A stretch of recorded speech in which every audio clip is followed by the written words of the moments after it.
EFF leader Julius Malema is briefing the media in Johannesburg. We cross live to that. The EFF has once more demonstrated that it is the only movement that has a national footprint and exists in every ward and voting district of South Africa. We did this by launching the 2024 election manifesto without busing people from other provinces, as the stadium was filled by the people of KwaZulu-Natal, an undisputable scientific fact that the EFF exists as a mass movement. The EFF 2024 election manifesto and all the commitments we have made are a clear demonstration that our agenda stands for the benefit of the people. We take note that despite the EFF success, the state attempted to undermine our program using tribalism disguised as cultural events and successfully failed. The EFF condemns tribalism, and we must hate tribalism the same way we hate racism.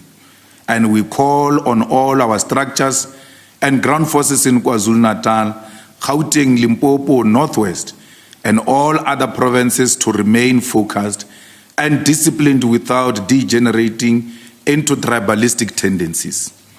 The EFF 2024 Elections Manifesto is a clear program of action, particularly our commitments on land, jobs, energy and electricity, education, public safety, and all other areas under the clarion call, our land and jobs now, stop load shedding. The emphasis on land derives from the fact that 30 years since the attainment of political freedom, 80% of the population continues to occupy less than 10% of South Africa's land. Landlessness is still the lived reality of the majority of our people.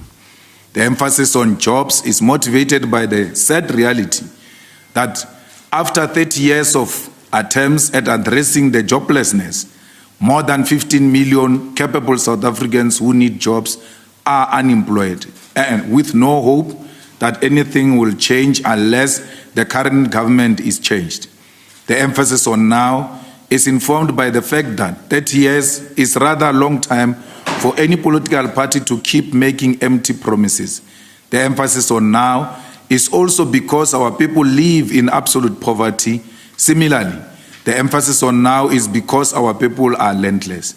The emphasis on now is because our people are jobless. Yet again, the emphasis on now is because the crisis of racialized poverty, inequality, underdevelopment, landlessness, and joblessness are being experienced now and must be resolved now. The emphasis on stop load shedding is due to the fact that despite many empty promises, the South African government has not brought forth a dependable electricity plan that will guarantee the supply of electricity to all its citizens. We remain resolute that the EFF government will expropriate all land without compensation for equal redistribution in use, create millions of jobs through reindustrialization, using the state, stop load shedding, rebuilding our education system, and fix crime in this country. We remain resolute that the EFF government will prioritize rebuilding of South Africa's defense capabilities, prioritize primary health care, increase social grants, and fight for women to end gender-based violence. This and many other commitments are what will change the lives of our people and deliver economic freedom in our lifetime.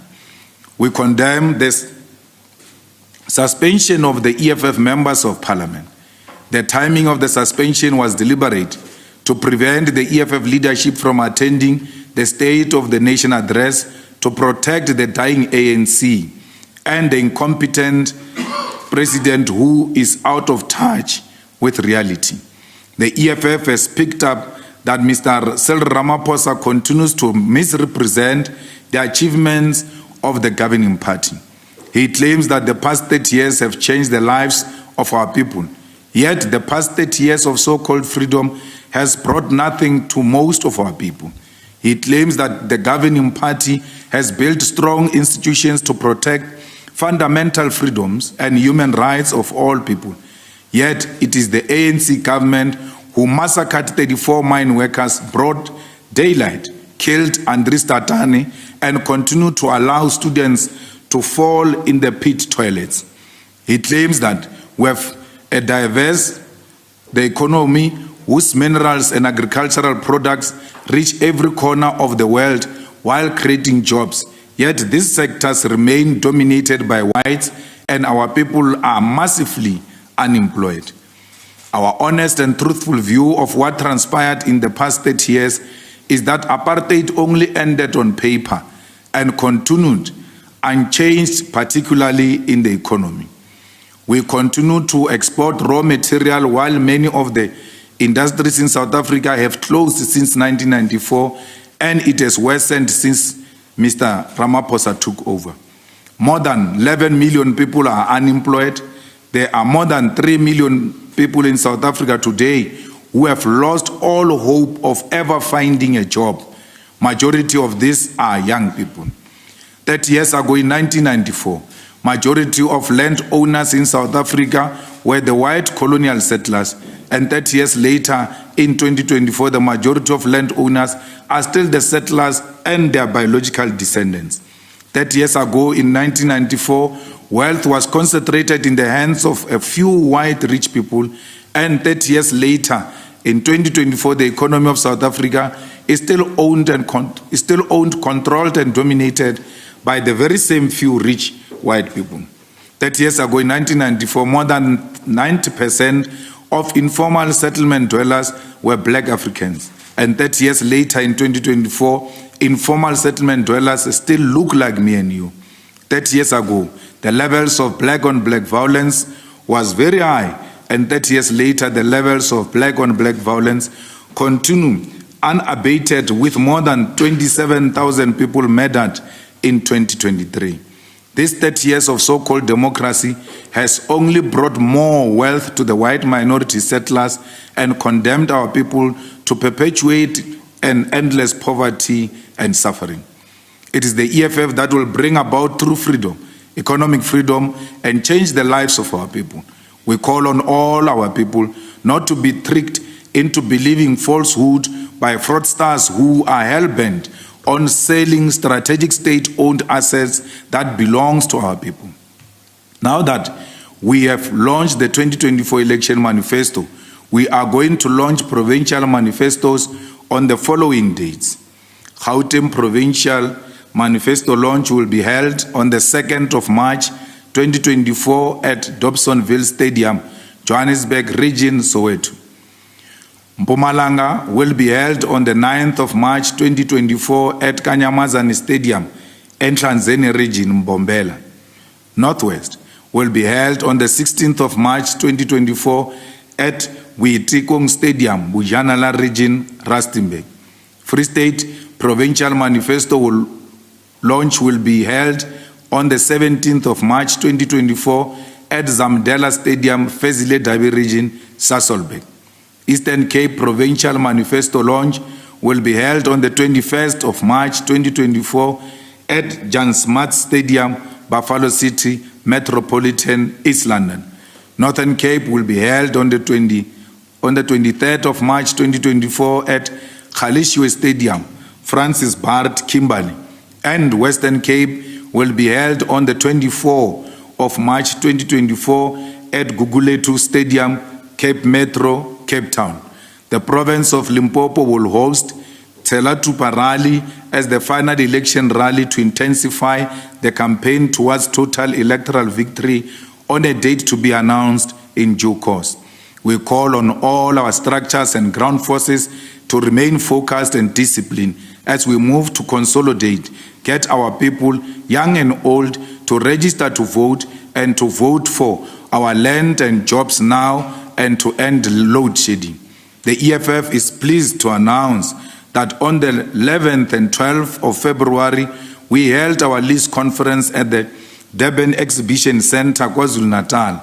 The EFF list conference, which was constituted by regional and provincial structures of the EFF, set to consolidate and vote on the names that ought to be submitted to the IEC for seats in the provincial legislatures and parliament after elections. These names will ultimately be considered by the list conference committee, which is constituted by the EFF top 6 officials and sent to the IEC. The EFF can assure the people of South Africa that it will send the best from within its ranks to lead South Africa, as the list process is defined by criteria that places great emphasis on merit and competence. Some of the criteria includes that 40% of all names from the list must be youth, 50% or more of the names submitted must be women. There must be at least 10 PhD holders in the EFF list to Parliament. A matric certificate is the minimum requirement to form part of the EFF list. An emphasis that those on the EFF list must hold and pursue post-matric qualification. All those who seek to return to Parliament must outline what they have done during their tenure as parliamentarians in this previous Parliament. It is the criteria that must be an assurance to South Africans that the EFF is ready to govern, and this will be defined by the character of the public representatives we elect to power. The EFF list conference was a resounding success with no incidents of violence, vote buying, or intimidation, and was yet another confirmation of the EFF's commitment to internal party democracy. Following this, we call on all structures to focus all their energies on the campaign for total election victory, using the EFF's manifesto as the weapon to win the hearts and minds of our people. The campaign must continue to be based on umtu emtuini mutu mutu, as every vote counts in the war for economic freedom. We reiterate the call for Cyril Ramaphosa to announce the election date, as his delay will not save him from his inevitable removal from office. Until then, all South Africans must continue to register to vote on the IEC elections website, as the voters' roll remains open until such a time the election date is proclaimed.